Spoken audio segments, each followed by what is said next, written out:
Good morning. Welcome to Shawnee Mission Unitarian Universalist Church. Whoever you are, whomever you love, wherever you are on your life's journey, you are welcome here. We are so happy that you've chosen this YouTube channel, this Sabbath, this sanctuary in time. We know that you have so many options on Sunday morning, and that you choose to be here is something that we celebrate. We extend an especially warm welcome to our visitors and anyone who may be watching our service online for the first time. Take a moment to say hello to old friends, new friends, and especially anyone who may be with us for the first time.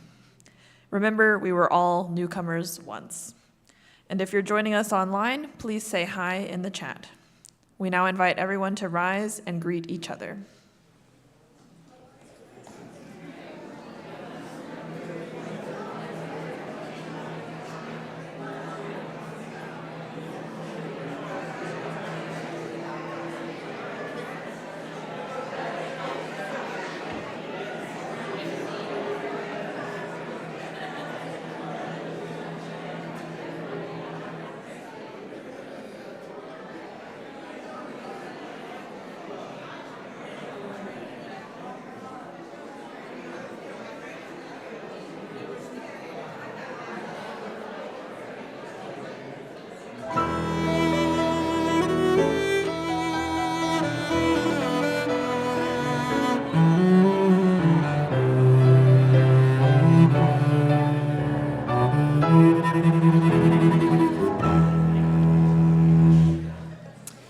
And now we have a few announcements.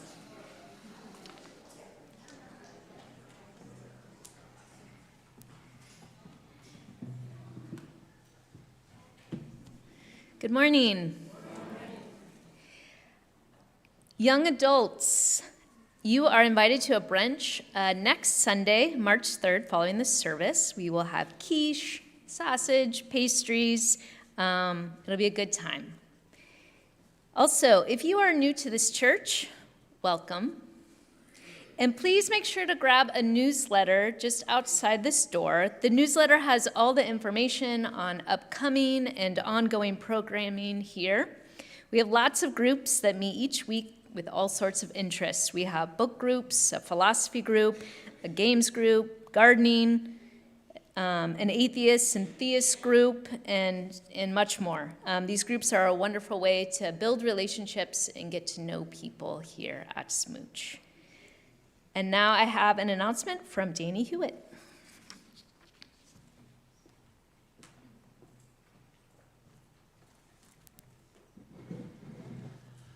The nominating committee has started to work again for new officers for this coming year. And I want to let you know that after the service next Sunday, there will be a question and answer period to answer any questions you have about positions that are available to be filled for this coming year. The nominating committee members are Colin Phillips, myself, Jennifer Nelson, Kenna Bassett, Shannon Jonitz. And the positions we're wanting to fill are president-elect, 3 board members, and 2 nominating committee members. So remember, next week, after the service at in the sanctuary, there'll be a question and answer period. So if you have any questions about what those jobs are, let us know. Thank you.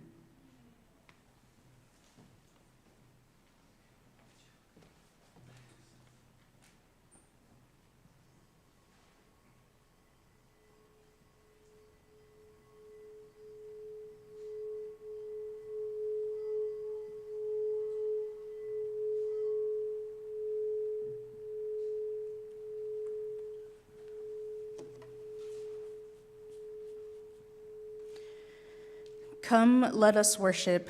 Please rise in body or in spirit for hymn number 18 in the gray hymnal, What Wondrous Love.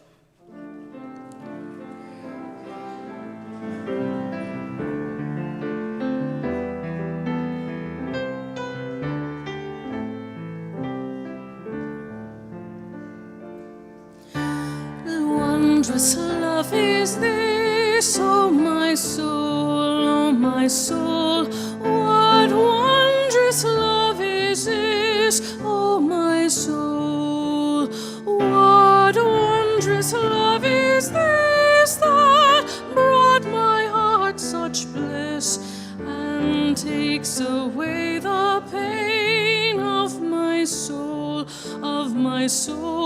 and takes away the pain of my soul. When I was sinking down, sinking down, sinking down, when I was sinking down, sinking down, when I was sinking down beneath my sorrow's ground, friends to me gathered round, oh my soul, and takes away the frown, oh my soul. To love and to our friends I will sing, I will sing. To love and to our friends I will sing. To love and to our friends who pain and sorrow mend, with thanks unto the end I will sing, I will sing. With thanks unto the end I will sing.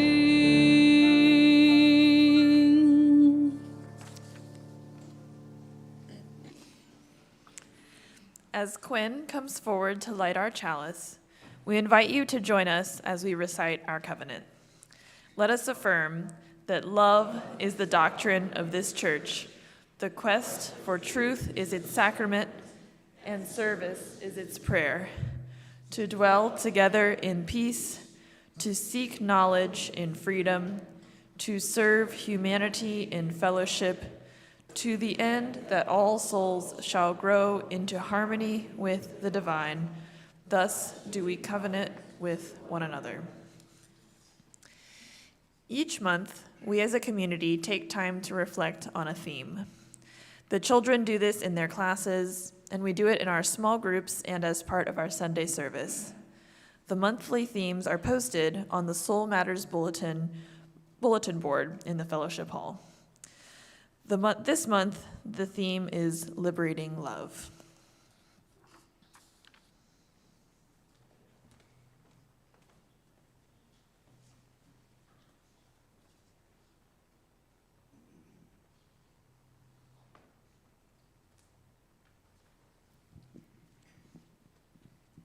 All right, at this time, I'd like to invite all the children up here to join me for Time for All Ages.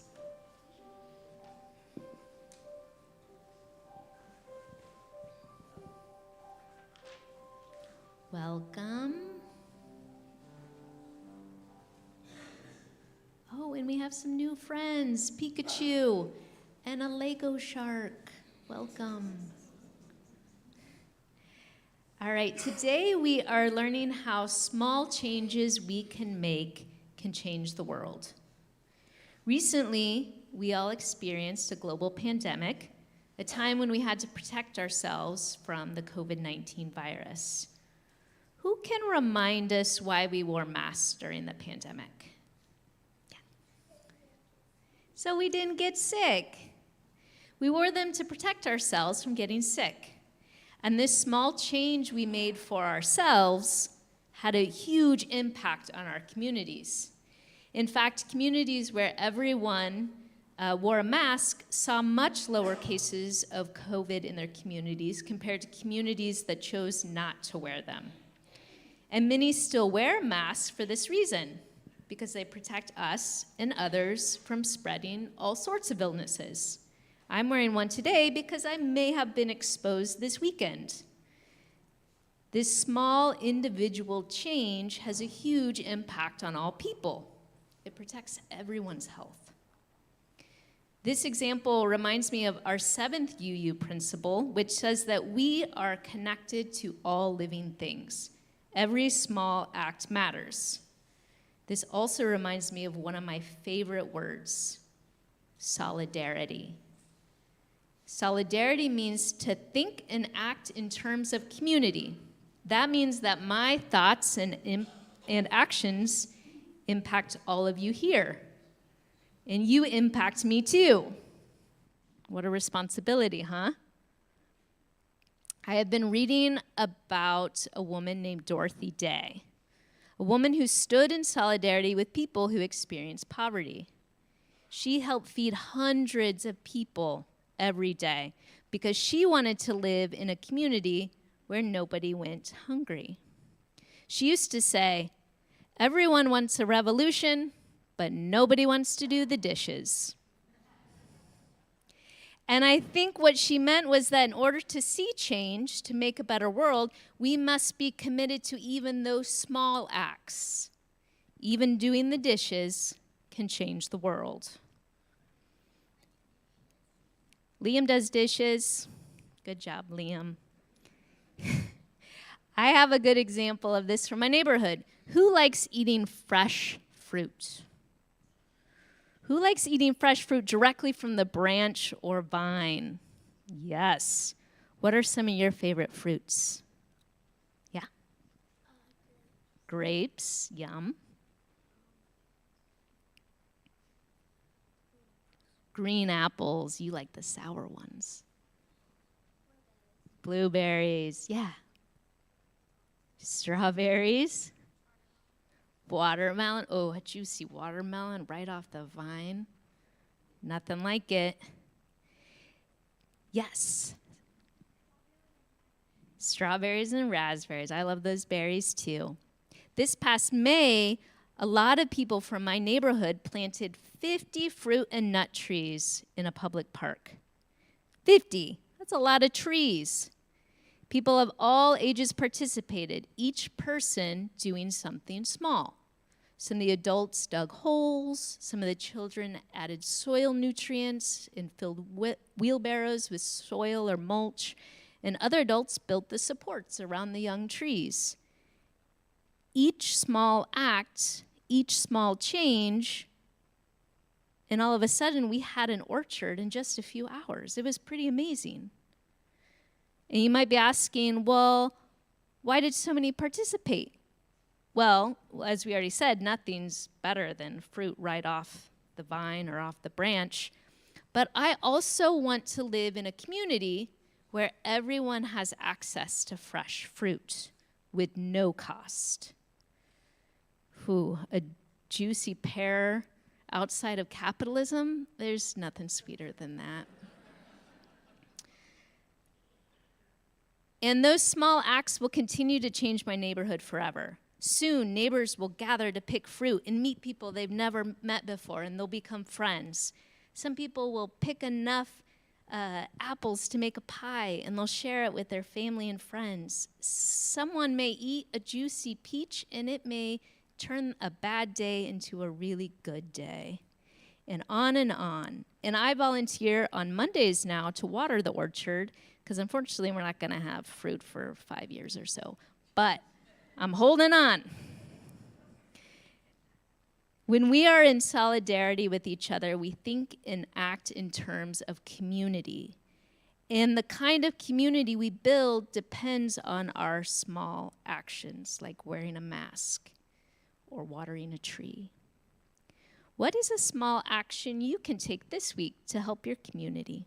Can anyone think of one?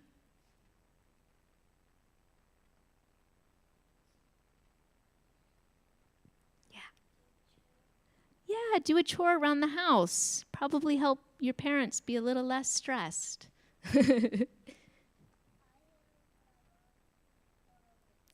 Oh, water the plants around the house. Good. Clean up your yard. Good job. Clean up your room. Yes. Do the dishes. Yeah, all these small acts help build the kind of family community that you want to live in. One where it's not cluttered, where you have plants that are happy and cleaning the air. It all makes a difference. All right. Now let's go back to our classrooms and we'll continue to talk about this. Thank you for participating.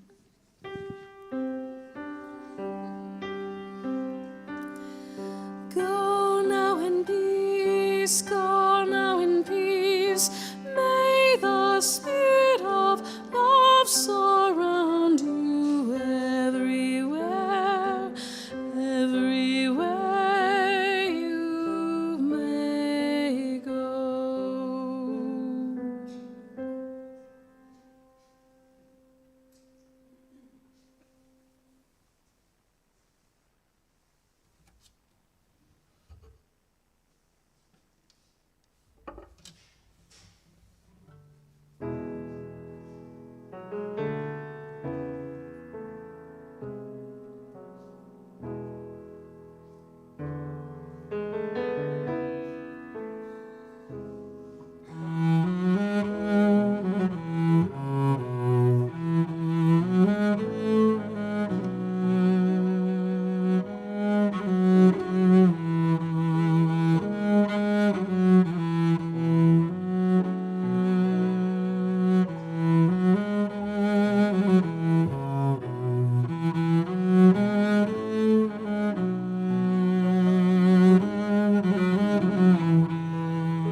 Can you hear the voice of the children softly pleading for silence in their shattered world? Angry guns preach a gospel full of hate, blood of the innocent on their hands, crying, who will help me to feel the sun again upon my face? For when darkness clears, I know you're near, bringing peace again. Can you hear the prayer of the children? The prayer of the children.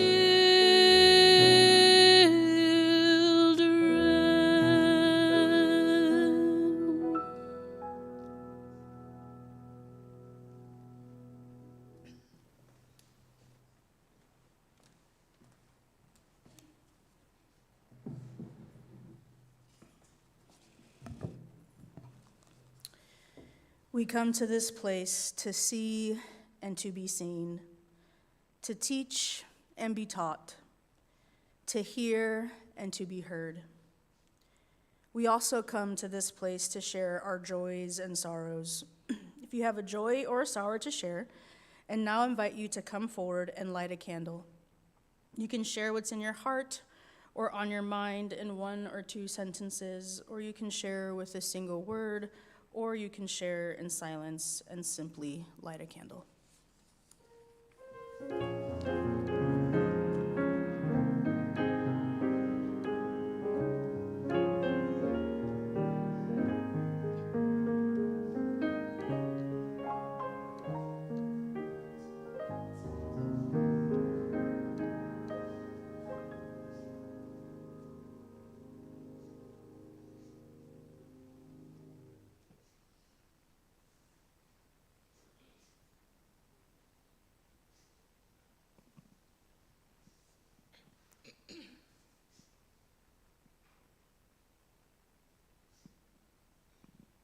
My name's Gabrielle Hiron, and I'm lighting a candle of joy because I'm involved with Missourians for Constitutional Freedom.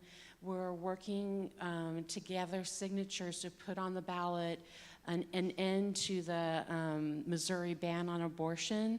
So if you are a Missouri resident and you are registered to vote, please see me during coffee hour, and I have a petition that you can sign so that we can get this put on the ballot and we can get this done this year. Thank you.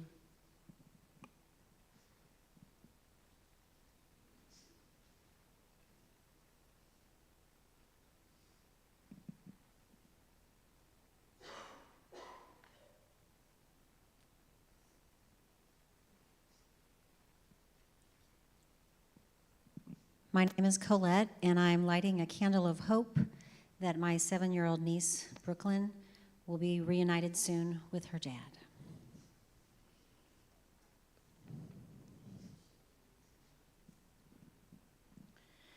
And I light the remaining candles for all the joys and sorrows that remain in the silent sanctuary of our hearts.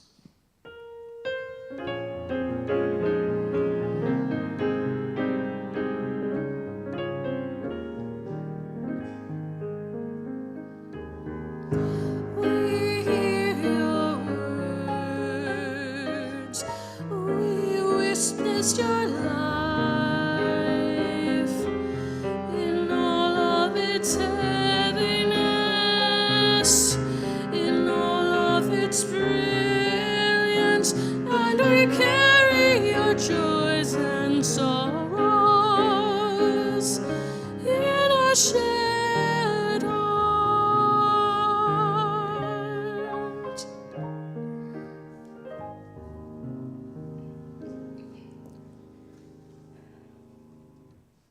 Let us take a moment to come fully into this place.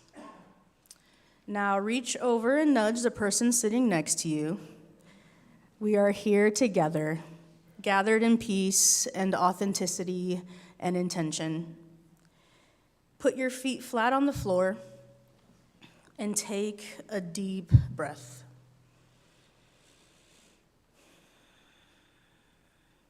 Close your eyes if you feel comfortable, and relax into your chair. Allow your breathing to deepen beautifully, wiggle your jaw, and just melt.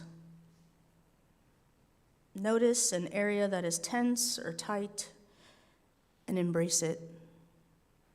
And say, relax. It's okay to relax. Let the bustle of getting here melt away and come into this space of holiness. Please remain seated for our meditative hymn number 1011 in the blue hymnal, Return Again.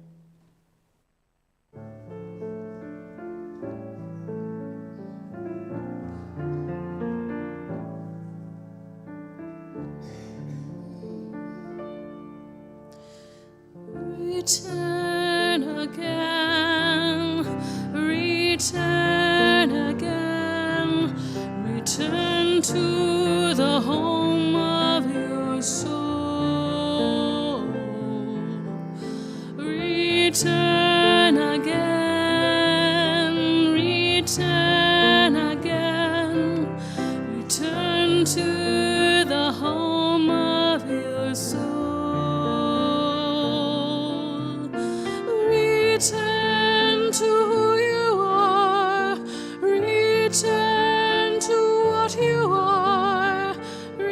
return to where you are, born and reborn again.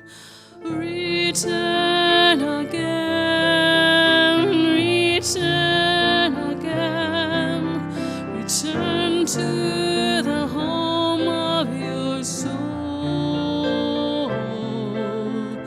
Return again, return again, return to the home of your soul.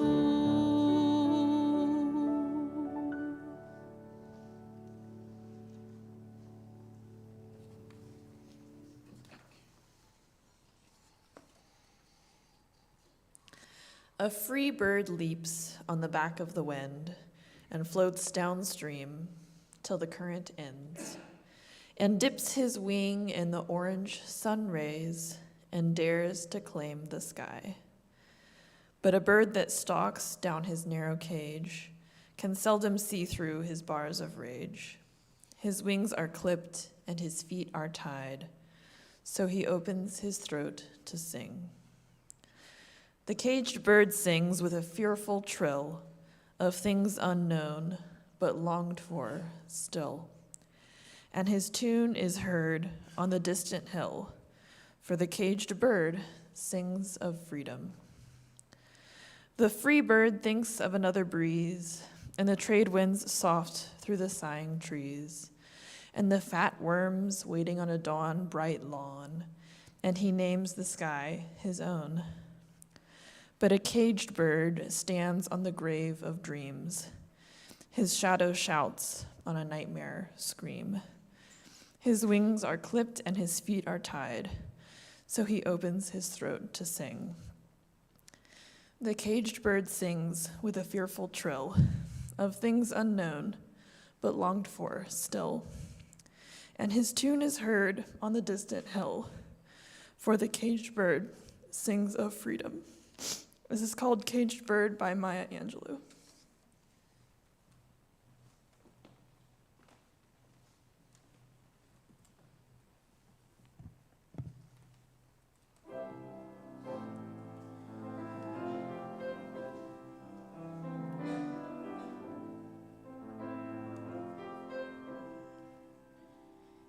Me and all my friends, we're all misunderstood.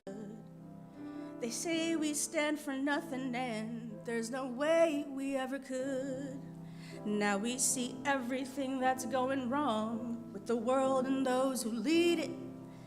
We just feel like we don't have the means to rise above and beat it. So we keep waiting, waiting on the world to change. So we keep waiting, waiting on the world to change. Waiting on the world to change. Waiting on the world to change. Thank you all for witnessing my debut. Appreciate that. Y'all are a great crowd. For those of you who were wondering what on earth I was singing, the song is titled Waiting on the World to Change by John Mayer. Have you ever found yourself waiting for change? Or have you ever found yourself waiting for the world to change? Or maybe you haven't really thought about that, but you've waited for your circumstances to change? And we look at the trials and the sufferings, our communities and our families and friends, and we wonder, will this ever change? Will they ever get better? Will I ever get better? Or maybe some of you find yourself cynical this morning and think that nothing is ever going to change. It seems like we're reminded daily of how complex change can be. And it moves in a way and in a speed that can't be caught. And as a result, it feels like there's nothing we really can do to change the world, our people, or even ourselves. But what if I told you that there's something unique about change? What if I told you there's a way to actually catch change? Some of you are probably like, cool, how? Well, this is what we'll spend the next 15 minutes together walking through. And so the question that we're focusing on this morning is, how can we catch change? Well, first, we catch change by looking on the inside. Change starts with you. I was a caged bird. I did not want to accept that I was queer. Growing up, I always wanted to be with the boys. I loved watching and playing baseball. I enjoyed watching wrestling, yes, the WWF, with my dad and brother. And I would have my mom put my hair in a long braid so that I can put my brother's suits on and preach to the couches, because it's what I saw at church. However, I grew up learning and believing that the LGBTQIA+ community was wrong because marriage should only be between a man and a woman. And so I assimilated into that belief and often became a proponent of it.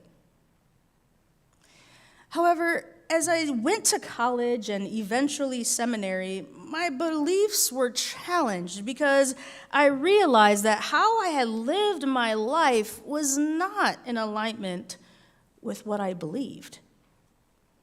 I mean, I was friends with people who identified as queer, and I embraced them and would never tell them that their existence was wrong. And it wouldn't be until I moved here in 2017 where I started to turn towards the worlds inside of me that needed to be dismantled. And I sneakily was meeting up with other female-identifying people, and no one knew about it.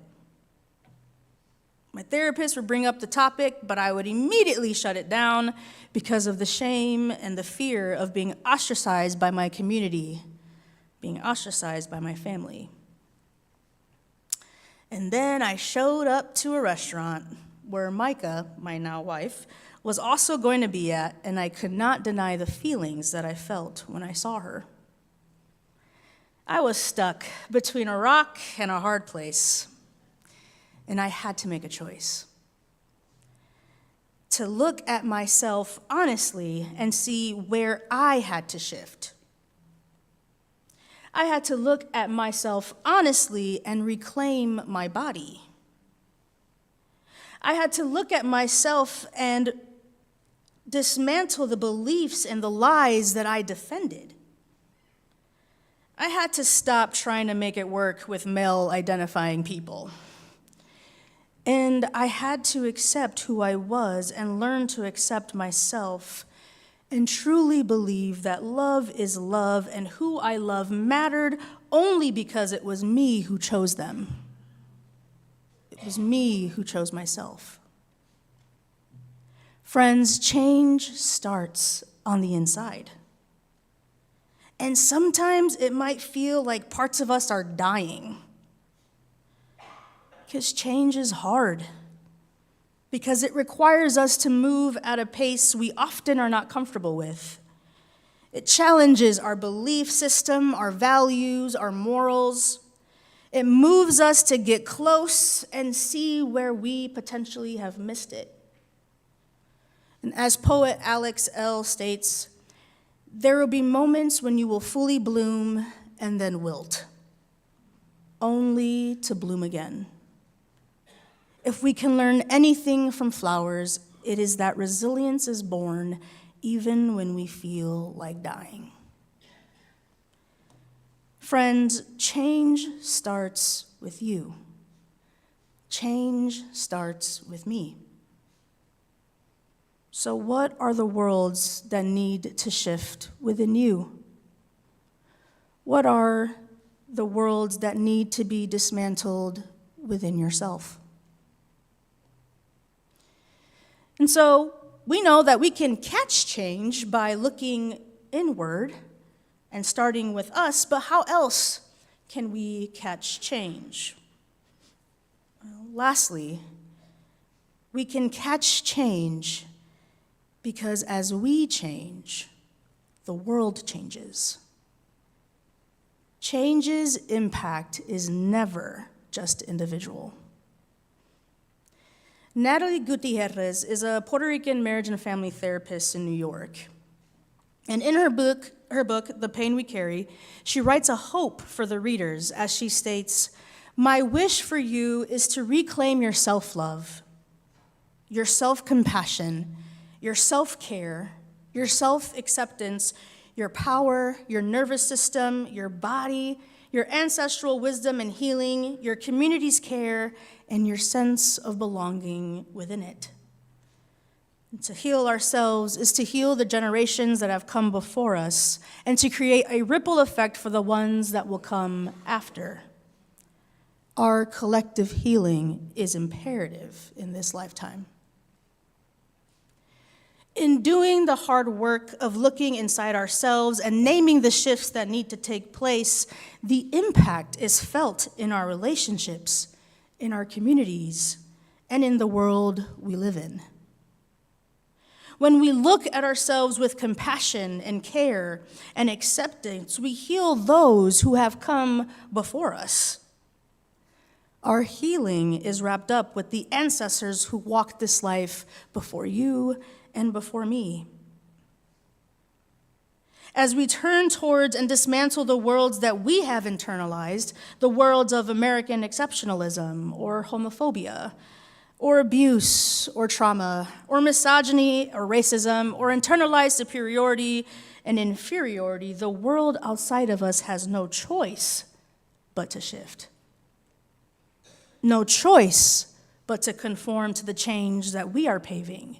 Because the unique thing about change is that its impact is never just on us, the individual. It extends beyond ourselves because it is bigger than us. In the movie 42, we learn about the life and story of famous baseball player Jackie Robinson. And Jackie is most known for his work in removing the color barrier in Major League Baseball in 1947.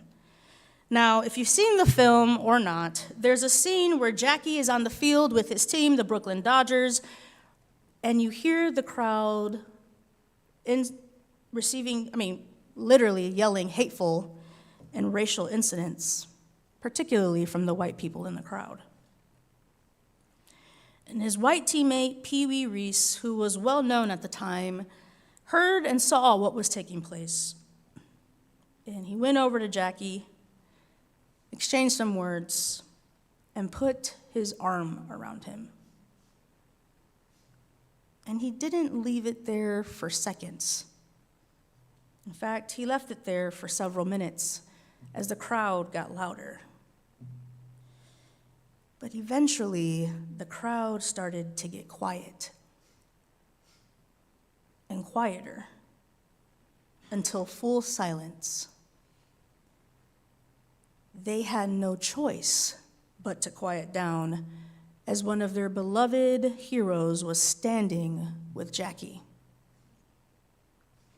And as a result of this, the Major League Baseball Association had no choice but to shift, as more owners were signing black and brown players. White players were starting to stand in solidarity with their teammates of color. Organizations were starting to integrate, and we know the rest of the story because we are living in it. Racism, discrimination, and white supremacy are still present like the air we breathe. And in some ways, it feels like we really haven't made any progress.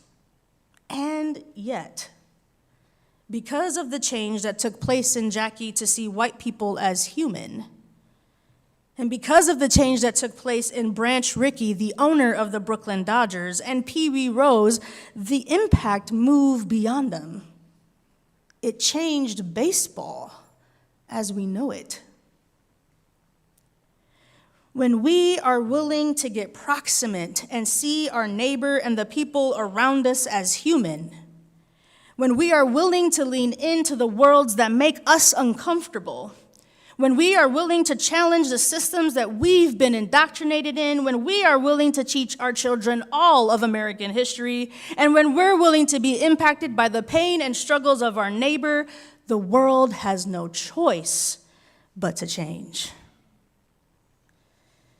When I went through my own change of accepting myself, friends, let me tell you, my friends and family and people I surrounded myself with had no choice but to change.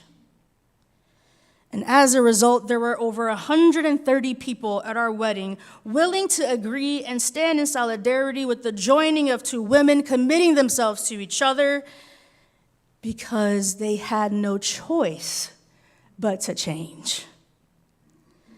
Now, did I get ostracized by certain communities? Yes. Did I ever think I would find a church or even step foot back in a church? No. And yet, I am standing here today, and all of you are impacted and witnesses to my change, because, friends, change's impact is never just individual. And as we change, the world has no choice but to change. And so, as poet Morgan Harper Nichols states, perhaps in the waiting, you are doing more than merely waiting, but you are growing in the way you were meant to. You are finding that light shines on you, strengthening you for the season you are in, reminding you over and over again that life can be beautiful in the waiting. Blessed be.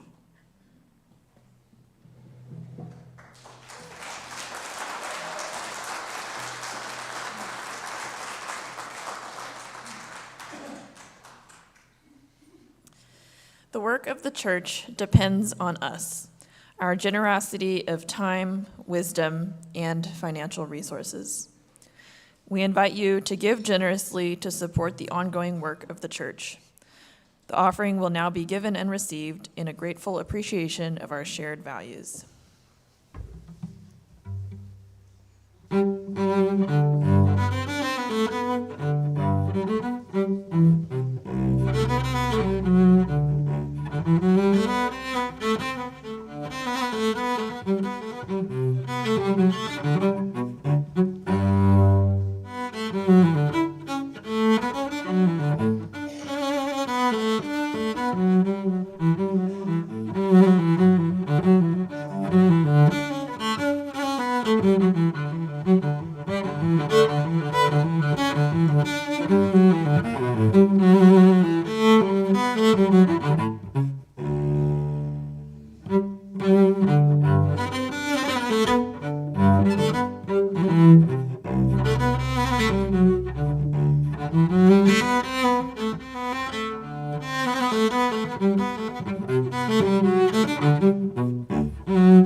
We extinguish this flame, but not the light of truth, the warmth of community, or the fire of commitment.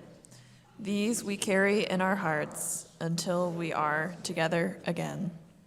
Please rise as you are willing and able for our closing hymn, number 170 in the gray hymnal, We Are a Gentle, Angry People.